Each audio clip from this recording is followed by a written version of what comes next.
Merci Jésus. Enfants de Dieu, bonjour, bonjour, shalom, shalom. Bienvenue dans notre émission La pensée de Dieu.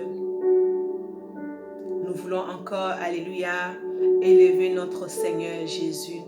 Nous voulons encore bénir notre Dieu. Éternel mon Dieu, nous te réclamons, nous te bénissons, nous te levons, nous te donnons la gloire, oui, la grâce, oui, l'élévation, la louange, la reconnaissance. Reçois, Père, éternel mon Dieu, viens t'établir, viens prendre le contrôle de ce temps de prière, viens manifester ta présence parmi nous, viens prendre le contrôle, viens libérer l'atmosphère car nous voulons encore une fois de plus te révéler au monde entier, oui, dans cette émission, la pensée de Dieu au nom puissant de Jésus. Enfant de Dieu, si tu es là, si tu es là, bénis ton Dieu, shalom, bienvenue à toi. Et comme j'ai l'habitude de dire, n'hésite pas à t'abonner, n'hésite pas à partager nos vidéos, n'hésite pas aussi, si tu veux aussi participer, n'hésite pas à t'inscrire, à nous faire, à nous laisser un commentaire, alléluia. À nous laisser un commentaire. N'hésite pas aussi à nous contacter si tu as besoin des réponses, si tu as besoin qu'on appelle ça, de savoir, alléluia, quelque chose parce que nous avons appelé notre émission aussi le partage spirituel. Donc si tu as vraiment besoin aussi de témoigner de ce que Dieu a fait dans ta vie, n'hésite pas à nous contacter.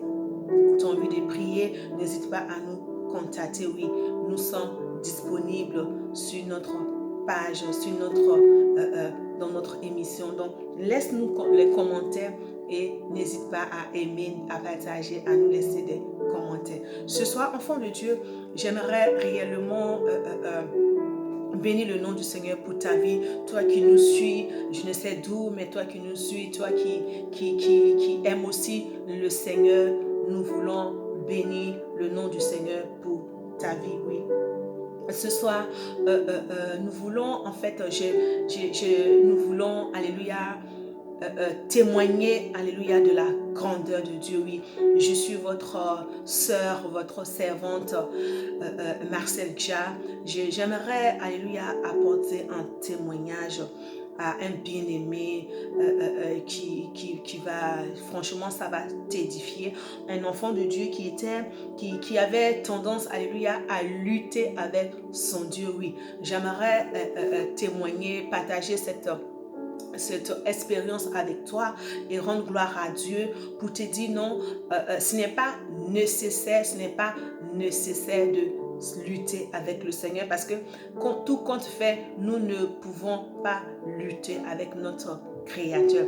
Lui seul sait, il sait comment il nous a formés, il sait comment te détacher d'ailleurs. Alors tu ne peux pas lutter longtemps avec ce Dieu-là. Il reste Dieu. Bien-aimé, mon témoignage ce soir, c'est que j'aimerais un peu raconter, alléluia, mon parcours avec le Seigneur, raconter mon expérience avec le Seigneur pour bénir un bien-aimé, alléluia, pour élever le nom de notre Seigneur Jésus. Enfant de Dieu, je suis d'une famille qui est chrétien, alléluia, mais pas chrétien évangélique, mais je viens d'une famille chrétienne, donc depuis toute petite, mon père est prédicateur, Harris, alléluia. Et étant toute petite, j'ai suivi, en fait, nous tous, on allait à l'église avec notre papa, oui. Et je me rappelle très bien que le papa, il nous réveillait à chaque fois quand il y avait église. Parce qu'à l'époque, on priait à 5h du matin, à 20h du soir et à 9h du dimanche matin. Donc, on avait mardi, jeudi et dimanche comme les jours de culte. Alléluia.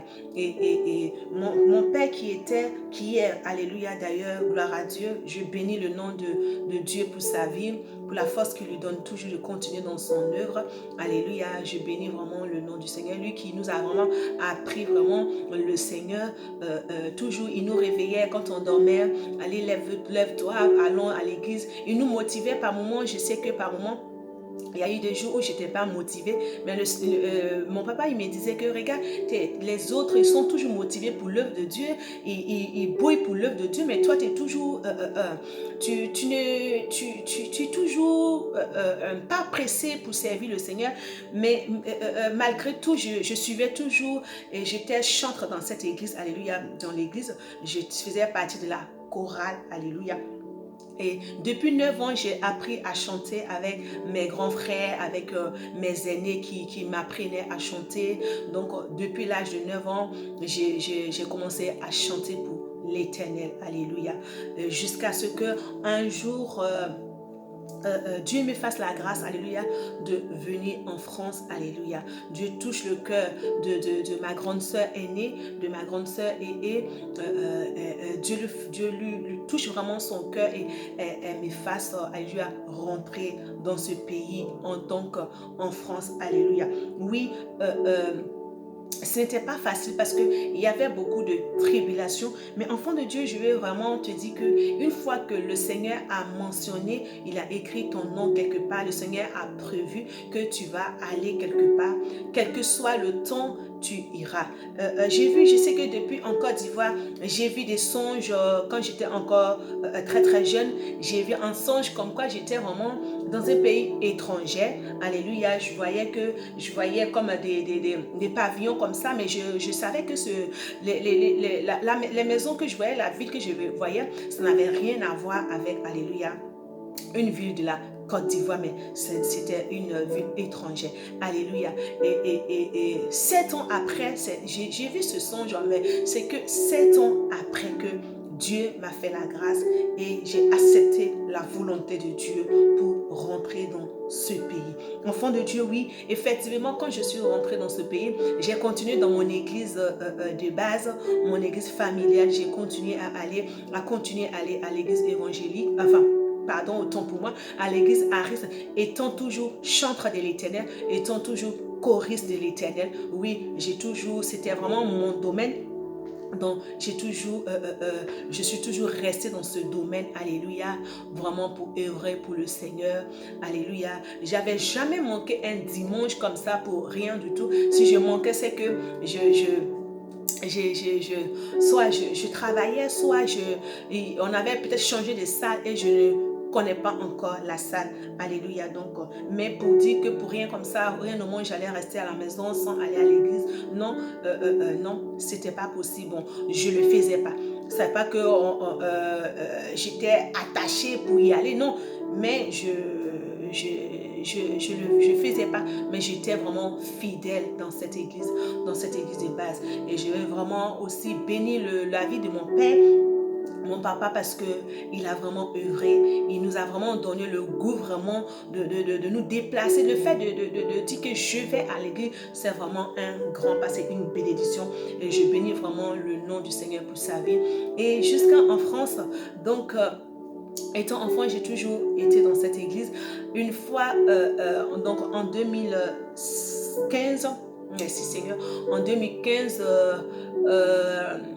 vers le mois d'avril, vers le mois d'avril ou le mois de mai de 2015, à un moment donné, je sais que je me rappelle bien que j'ai fait 3 à 2 semaines, j'allais plus à l'église. Je sais pas pourquoi j'allais plus à l'église. J'étais à la maison, mais je ne savais pas pourquoi j'allais pas à l'église, parce que j'avais jamais délibérément resté comme ça à la maison. Mais là, j'y allais plus, et je ne savais pas pourquoi. C'est pas qu'il y avait un problème, il n'y avait pas de problème, mais j'allais plus, j'étais à la maison. Jusqu'à ce qu'un jour, une personne m'invite dans une église, alléluia, dans une église évangélique. Donc, avant, je pouvais aller dans une église, mais c'était simplement sur invitation. Mais pour rien comme ça, me lever pour dire non, je vais changer d'église, non, j'avais jamais fait ça.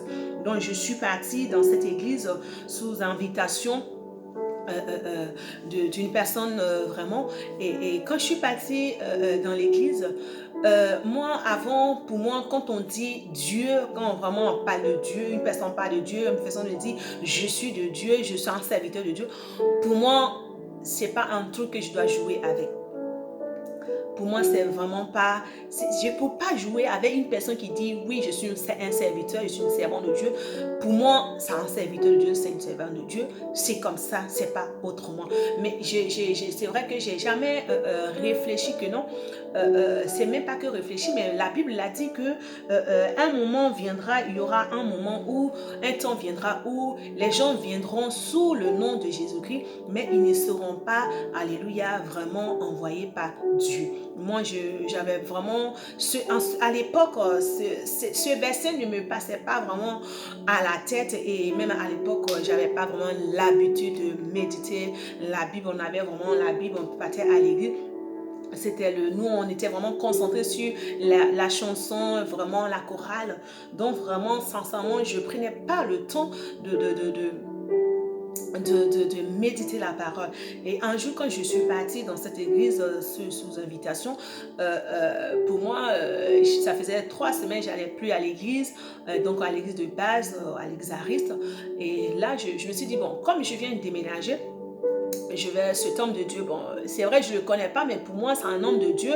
On m'a dit qu'il prie, tu vas dans son église, tu reçois. Bref, donc je lui ai dit, ok, bah écoute, moi je viens de déménager, j'aimerais vraiment que un homme de Dieu, pour moi, un homme de Dieu vienne pour prier dans la maison de Dieu.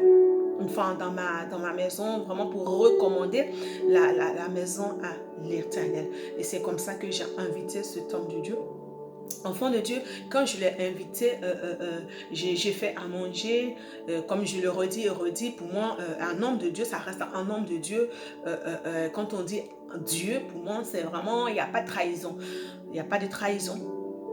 Donc, effectivement, il est arrivé le jour du rendez-vous, j'ai fait à manger, on a mangé, on a fait tout, il a prié, il a fait ce qu'il pouvait faire. À l'époque, j'avais une Bible, alléluia, et je me suis rendu compte que quand il priait, il a utilisé ma Bible, il a dit des choses, et après, bref, quand on a fini, il est rentré chez lui, mais dès qu'il est parti, j'ai senti que l'atmosphère n'était plus la même.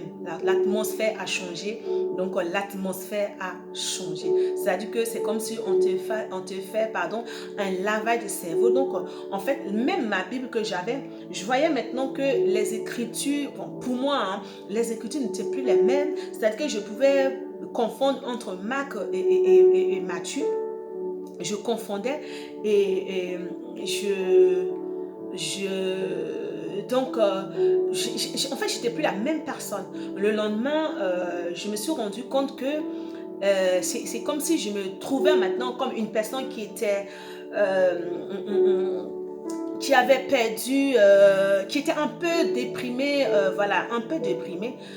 Et je ne comprenais pas, je me rappelle que j'ai pris plein de mes affaires, ma valise, mes habits, tous mes chaussures, et j'ai mis tout ça dehors parce que, en fait, ce qui me passait maintenant dans l'esprit, comme si tout ce que j'avais était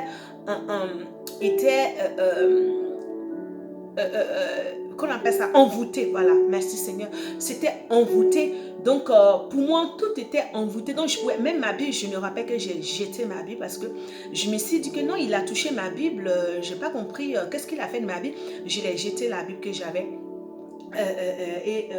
Après des jours sont passés, je n'arrivais plus à manger, je n'arrivais plus même pas à me laver, même pas à manger. Je me rappelle que quand j'allais au travail, arrivé, je pars le matin, arrivé au retour, je ne sais plus où je passe.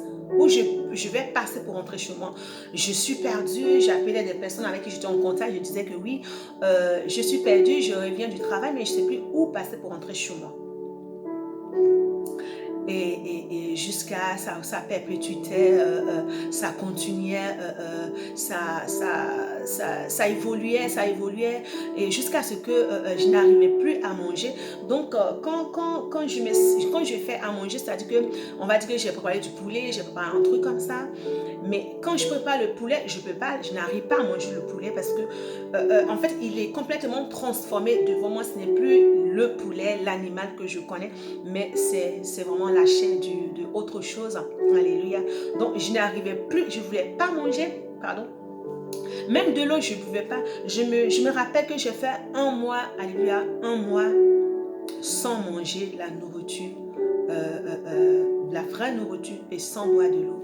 Je me rappelle très bien et j'étais devenue comme ça, comme mon petit doigt.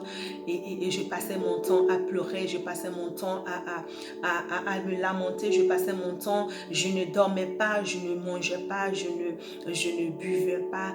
Mais Dieu, gloire à Dieu parce que j'arrivais à aller au travail.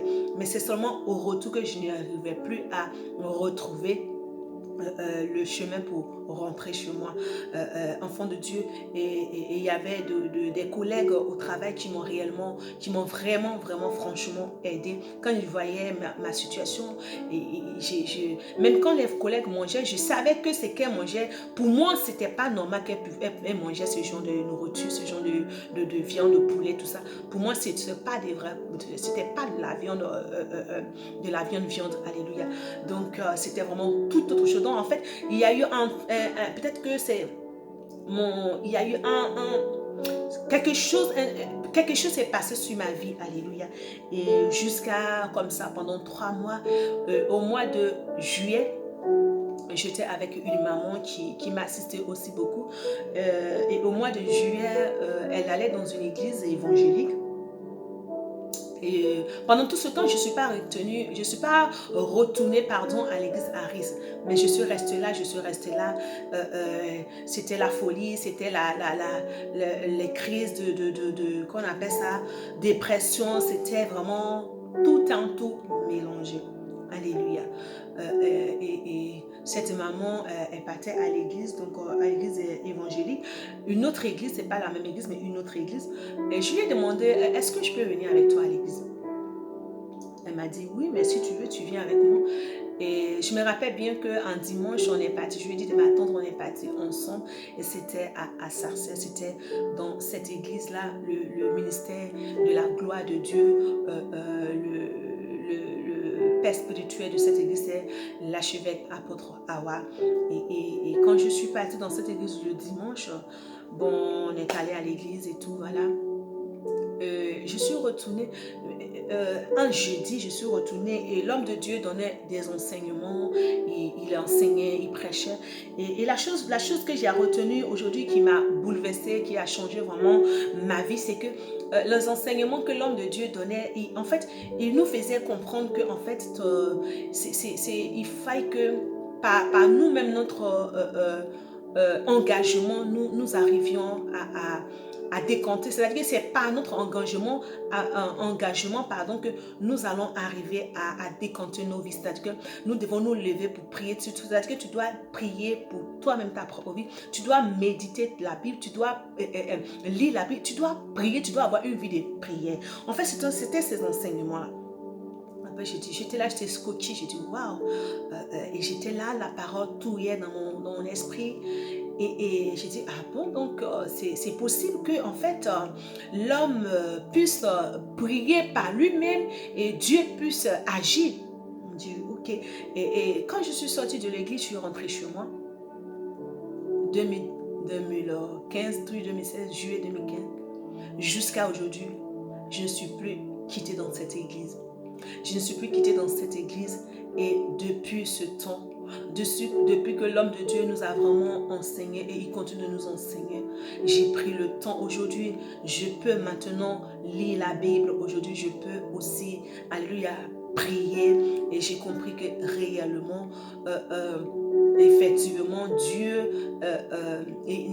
n'attend pas que quelqu'un d'autre vienne, alléluia, faire pour toi. Non, quelqu'un d'autre ne peut pas se consacrer pour ta vie. C'est à toi de vivre ta vie de consécration. C'est à toi de vivre, alléluia, ton expérience à raconter. Oui, c'est ce que j'ai compris. Mais enfant de Dieu, quand je suis quittée dans cette église, je ne me suis jamais prise la tête pour dire pourquoi le Seigneur m'a enlevé dans l'autre église, m'a emmené là. Pourquoi? Parce que moi, j'ai pris les choses comme quoi ce que Dieu veut faire avec moi, il ne pouvait pas le faire, alléluia, de là où j'étais, dans l'autre église où j'étais. Moi, c'est comme ça, j'ai pris les choses sur moi. J'ai dit non, je ne peux pas me rapprocher, je ne peux rien reprocher. Parce que c'est tellement que Dieu veut faire de grandes choses avec moi et il veut peut-être que le faire ici. Parce que quand Dieu t'enlève dans un lieu et qu'il t'amène ailleurs, bien aimé, en fait, ce n'est pas en vain, c'est pour réellement quelque chose. Parce que Dieu ne peut pas t'enlever dans une situation que tu vis déjà et il va t'emmener encore dans une situation où tu dois régresser. Non, Dieu, quand il te prend, c'est-à-dire que c'est pour t'emmener encore de gloire en gloire. Et j'ai compris que mon témoignage ce soir, c'est que notre Dieu qui est là, il est un Dieu. Il a ses principes. C'est ce Dieu-là il sait ce qui est bon pour nous. Il sait ce qui est bien pour nous. Et donc, en fait, je vais encourager à un enfant de Dieu qui se disait que oui, moi, je ne comprends pas les gens qui quittent leur église, qui changent d'église. Ça peut arriver. Ça peut arriver que les gens changent comme ça d'église. Mais je pense que par moment, quand ces choses arrivent dans notre vie, c'est que le Seigneur en a décidé ainsi. Alléluia. C'est que le Seigneur en a décidé ainsi. Dieu en a décidé ainsi. Ce qu'il veut faire avec nous, en fait, il veut le faire, mais de façon librement. Il veut aussi que nous soyons libres pour le servir. Ce qu'il veut faire, la dimension où il veut nous emmener, il ne peut pas le faire là où on est. C'est pour ça que par moment, il arrive dans nos vies que notre vie bascule, notre vie est orientée ailleurs. Enfant de Dieu, si tu as cette situation, si tu vis cette situation où tu es ailleurs et tu te sens pas bien, ou tu te sens bien par moment, parce que en fait on ne quitte pas une église parce que moi je me dis toujours que ce n'est pas parce que c'est une église catholique, c'est pas parce que c'est une église ariste, ce n'est pas, en fait c'est pas parce que ces églises-là ne nous apportent pas, c'est pas parce que ce ne sont pas des bonnes églises, ça n'a rien à voir que ce n'est pas de bonnes églises, mais c'est ce qui, en fait, c'est simplement que ce que Dieu veut faire avec l'autre dans l'église, en fait, il ne pourra pas le faire pendant qu'il est dans cette église. Donc, il faut que Dieu déplace la personne. La Bible dit quoi? Que Dieu a dit Dieu a dit à Abraham, va-t'en de ton pays, va-t'en de ta patrie, va-t'en de la maison de ton père pour aller dans un pays étranger. Alléluia. Va dans ton pays, c'est-à-dire quitte le pays, quitte ta tête, quitte là où tu es. Parce que tant que tu es là, Dieu ne peut pas, alléluia, Dieu ne peut pas réellement se saisir de toi, il ne peut pas t'utiliser comme lui, il en a envie. Mais il faut que tu te déplaces pour que Dieu puisse travailler avec toi. Donc, si tu es dans cette situation, je vais vraiment faire un appel pour des personnes, des enfants de Dieu, des bien-aimés, des fidèles de Dieu qui sont dans cette même situation, qui ont par moment, qui étaient dans une église de base, on va dire catholique, même église évangélique. On peut aussi quitter une église évangélique pour aussi aller dans une église catholique. Dieu est Dieu. Mais si cette situation t'arrive, bien aimé, ne dis pas que c'est parce que dans l'autre église, il n'y a pas Dieu, c'est parce que dans l'autre église, ils ne prient pas, c'est parce que dans l'autre église, ils ne sont pas bien. Mais enfant de Dieu, si tu dis ainsi, il n'était pas bien, mais tu étais dedans, tu n'étais pas mort. Il n'était pas l'église, peut-être que tu penses que c'était pas bien, mais quand tu étais dedans, tu n'étais pas mort. Tu étais dedans, tu te dis que oui, en fait, tu n'étais pas mort. Mais si Dieu t'a enlevé là-bas, c'est parce que Dieu veut faire de toi une autre personne. Les gens qui sont restés là-bas, ça ne veut pas dire que toi, tu vas aller au paradis et eux, ils ne peuvent pas aller au paradis. No way. Ça n'a rien à voir. Ça n'a rien à voir que parce que eux, ils sont à l'église ariste, ils sont à l'église catholique, ils sont à l'église, je ne sais pas, musulman, ou même à l'église évangélique. Eux, ils ne doivent pas aller au paradis et que toi, tu as changé d'église ou Dieu a voulu que tu changes d'église, donc tu vas forcément forcément aller au paradis. Non, c'est pas ça. En fait, c'est pas ce que le Seigneur a dit. Mais si le Seigneur t'enlève quelque part, il a dit, il t'emmène de l'autre bord. Mais s'il t'emmène de l'autre bord, c'est parce que ce que Dieu veut faire avec toi, il ne peut pas le faire ici. Il y a encore des obstacles, il y a encore le blocage. Donc Dieu ne peut pas libérément travailler avec toi. C'est pour ça qu'il te déplace. Mais ça n'a rien à voir du fait que non, Dieu n'est pas là-bas, Dieu n'est pas ici. Si Dieu n'était pas là-bas, tu serais déjà mort. Si Dieu ne t'avait pas assisté, tu serais déjà mort. Si Dieu n'était pas là-bas, bien aimé, peut-être que tu as eu dans ta vie des situations qui ont été décomptées. Tu as eu peut-être des papiers, tu as eu des enfants, tu t'es marié. Pour ceux qui ne sont pas forcément en Europe, même au pays, dans les pays africains, tu as été béni, tu as quand même, tu as encore le souffle de vie. Donc ce n'est pas parce que Dieu n'y est pas que Dieu t'enlève. Non, c'est parce que ce que Dieu fait avec toi, ce n'est pas dans cette église. Enfant de Dieu, mon témoignage ce soir, c'est que vraiment Dieu, depuis ce temps, depuis que je suis dans le ministère de la gloire de Dieu, Dieu fait des grandes choses dans ma vie. Dieu réellement, il s'est révélé à moi. Il fait des grandes choses. Il continue à se révéler à moi pour vraiment pour accomplir sa volonté dans sa vie. Alors je vais appeler un enfant de Dieu. Je vais aussi parler à un enfant de Dieu. Ne continue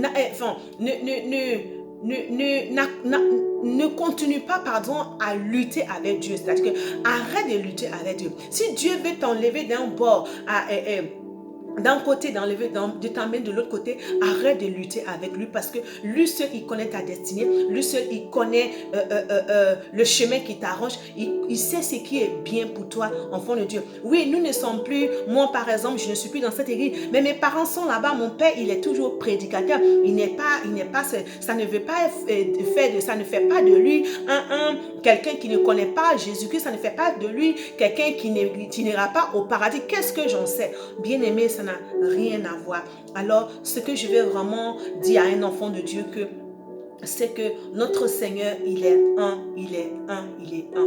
C'est que tu sois catholique, que tu sois, je ne sais pas, quelle que soit ta religion, Dieu est Dieu. C'est le même Seigneur Jésus-Christ que nous servons. C'est le même Dieu qui appelle, c'est le même Dieu qui nous béni. Alléluia. Alors, je veux vraiment t'encourager. Le choix que tu as fait, le choix que Dieu est sur le point de faire dans ta vie, ne lutte pas avec lui. Laisse-toi guider, laisse-toi conduire et Dieu va réellement se glorifier dans ta vie car lui seul, il sait ce qui est bien pour toi. Enfant de Dieu, je veux réellement bénis le Seigneur pour ta vie. Si vraiment tu es là, que toi tu regardes la vidéo, que vraiment que tu prennes connaissance de ce témoignage et que le Seigneur, et tu te laisses guider par l'Esprit de Dieu pour réellement faire de grandes choses dans ta vie. Dieu te bénisse, Dieu te bénisse encore et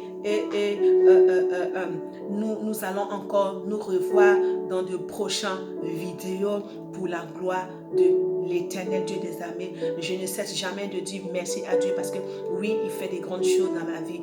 Moi qui ne savais pas lire, moi qui ne savais ni écrire, moi qui ne savais même pas prier, aujourd'hui par la grâce de Dieu, j'arrive aujourd'hui à prier, j'arrive aujourd'hui à méditer la Bible, j'arrive aujourd'hui à lire les Écritures. Je rends gloire à notre Seigneur Jésus. Ce qu'il a fait pour moi, il peut aussi le faire pour toi, mais seulement il faut que tu te disposes, seulement il faut que tu te laisses conduire, seulement il ne faut pas que tu continues à lutter avec ton Créateur, mais laisse-toi guider et Dieu, il fera des grandes choses avec toi. Alléluia. Sois réellement béni. Je t'encourage de continuer à aller à l'église, de continuer vraiment à t'accrocher à l'Éternel car il est sur le point de te tourner dans l'autorité de nom puissant de Jésus. Dieu te bénisse puissamment et que la grâce de Dieu se repose sur toi. Et je te dis un bon shalom pour une prochaine vidéo au nom puissant de Jésus. Amen. Shalom, shalom, shalom, shalom et shalom, shalom.